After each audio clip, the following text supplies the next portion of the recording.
चलिए शुरू करते हैं हम अपना AS1। बहुत ही इम्पॉर्टेंट AS है ये, ICAI का ये ऑल टाइम फेवरेट AS माना जाता है। हमेशा ICAI इससे क्वेश्चन पूछने की कोशिश ज़रूर करता है। नाम है disclosure of accounting policies.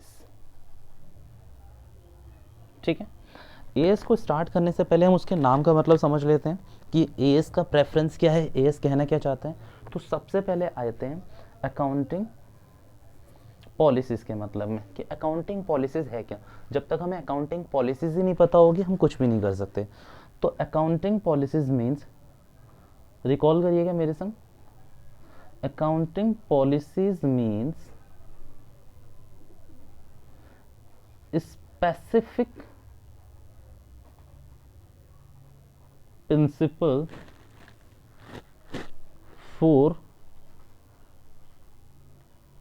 preparing and presentation of financial statement. ठीक है, दो चीज़ें यहाँ मैंने आपको बोली। अकाउंटिंग पॉलिसीज क्या होगी, स्पेसिफिक स्पेसिफिक अकाउंटिंग प्रिंसिपल्स होंगे। वो किस काम आते हैं, वो प्रिपेयर और प्रेजेंट करने के लिए। क्या प्रिपेयर, फाइनेंशियल स्टेटमेंट, और क्या प्रेजेंट करने के लिए, फाइनेंशियल स्टेटमेंट को प्रेजेंट करने के लिए हम इसको यूज करते हैं। मैं कुछ एग्जांपल लेता हूं अकाउंटिंग पॉलिसीज के, आपके वहां माइंड उसी के संग क्लियर होता जाएगा। सबसे जो फेवरेट होता है हमारा वो होता है मेथड ऑफ डेप्रिसिएशन। कौन सा मेथड हम लगा रहे हैं वो हमारा एक अकाउंटिंग पॉलिसी है। WDV लगा रहे हैं, SLM लगा रहे हैं, कौन सा लगा रहे हो वो सब आपका अकाउंटिंग पॉलिसीज में आ जाता है। Second one is valuations. किस किस की वैल्यूएशन, मान लो वैल्यूएशन ऑफ इन्वेंट्री कर रहे हो आप, वो एक आपकी अकाउंटिंग पॉलिसीज है। क्या यूज कर रहे हो आप, फीफो, लीफो, जो भी आप यूज कर रहे हो। Third one is valuation of investment ले लो। ठीक है, कॉस्ट पे कर रहे हो, NRV पे कर रहे हो, किस चीज पे कर रहे हो, ट्रीटमेंट ऑफ गुडविल ले लो, ट्रीटमेंट ऑफ फॉरेन एक्सचेंज ले लो, किसी भी चीज की जो ट्रीटमेंट होगी वो सब आपका अकाउंटिंग पॉलिसीज का पार्ट बनेगा। AS1 क्या कहता है, accounting policies means any specific principle for preparing and presentation of financial statement. ठीक है, जो जो आपके प्रिंसिपल्स आप यूज करते हैं उन्हें हम क्या कहते हैं, AS1 में अकाउंटिंग पॉलिसीज में ही कवर होगी। ठीक है, उसमें क्या क्या आ जाता है, मेथड ऑफ डेप्रिसिएशन भी आ जाता है, वैल्यूएशन ऑफ इन्वेंट्री भी, वैल्यूएशन ऑफ इन्वेस्टमेंट में। List is very long, list बहुत लंबी है। ठीक है, अब आते हैं AS1, what AS1 wants to से, क्या बताना चाहता है AS1 डिस्क्लोजर के बारे में।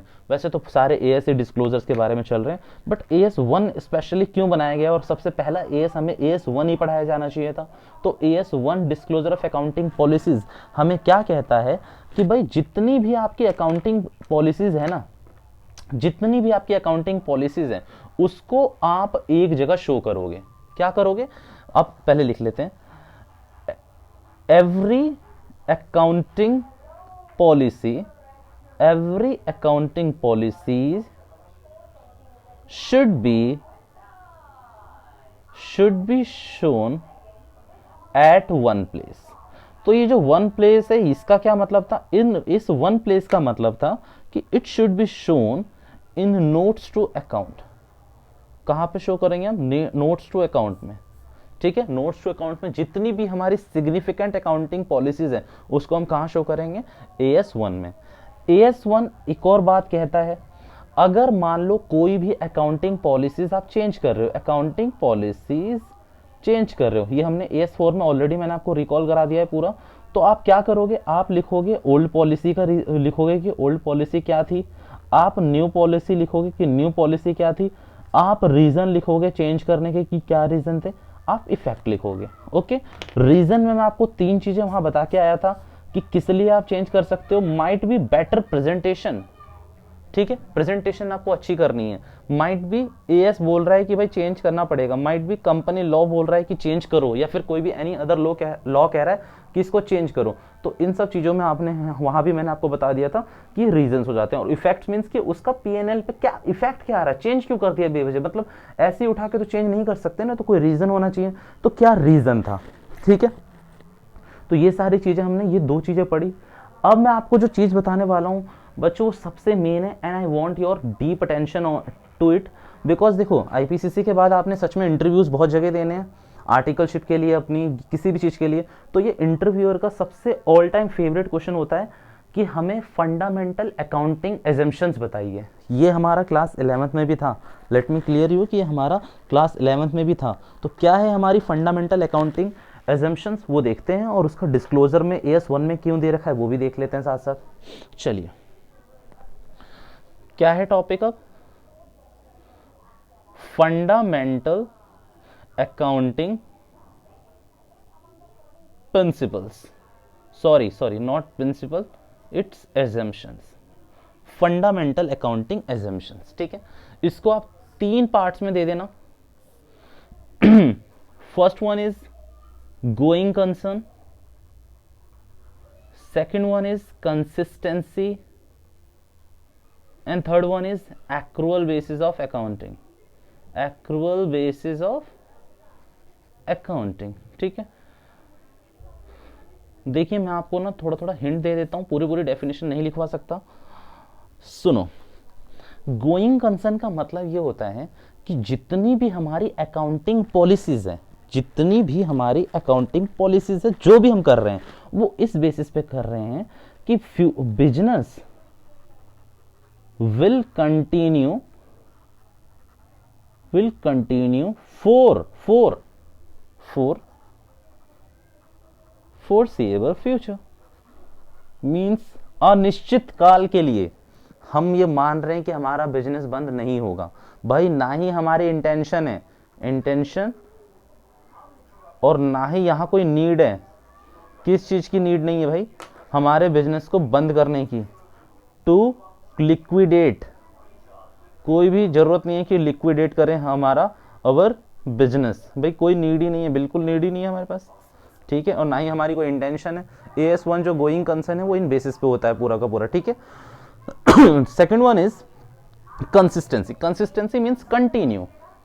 भाई जो अकाउंटिंग पॉलिसी आप एक बार लगा लोगे उसे आप कंटिन्यू रखोगे जब तक आपका AS नहीं बोलता उसे चेंज करने के लिए, जब तक आपका कंपनी लॉ नहीं बोलता, जब तक बेटर प्रेजेंटेशन नहीं लगती, आपको नहीं लगता कि शेयर होल्डर या फिर हमारे स्टेक होल्डर्स को इससे हमें हमारा प्रॉफिट मिलेगा, तब तक आप चेंज नहीं करोगे। और ऑल अकाउंटिंग पॉलिसी लिख लो, all accounting policy will B